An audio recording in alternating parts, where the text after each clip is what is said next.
وزیر اعلیٰ سندھ سید مراد علی شاہ کے زیر صدارت میرپور خاص ڈویژن اور ضلع کا اجلاس میں پی پی کے صدر نثار کھوڑو، جنرل سیکرٹری وقار مہندی، ایم این اے میر منور علی خان ٹالپور، بلدیاتی نمائندے اور پارٹی اور یونین کونسل کے عہدیداروں نے شرکت کی۔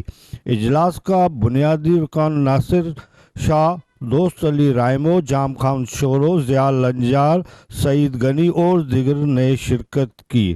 ایم این اے میر منور علی خان ٹالپور، پیر آفتاب حسین شاہ جیلانی، پیر امید علی شاہ، ایم این اے مکیش ملکانی نے بھی شرکت کی۔ وزیر اعلیٰ سندھ نے کہا، آج میرپور خاص ڈویژن کے 3 ضلعوں کا اجلاس ہے۔ تینوں ضلعوں کے کارکنوں کے مسئلے سننے آیا ہوں۔ وزیر اعلیٰ چیئرمین بلاول بھٹو زرداری نے واضح ہدایت کی ہے کہ صوبے میں ترقیاتی کام اور کارکنوں کے مسائل کو سنا جائے۔ وزیر اعلیٰ سندھ آپ کے کارکن اور بلاول بھٹو زرداری اور جیالے اور آپ کو مضبوط کرنا چاہتے ہیں۔ اس موقع میں مہمان خاص میں رئیس غلام قادر مری اور بہت سے عہدیداران نے شرکت کی۔ کیمرہ مین حسنین رضا کے ساتھ اسلم بلوچ، وائس نیوز، میرپور خاص۔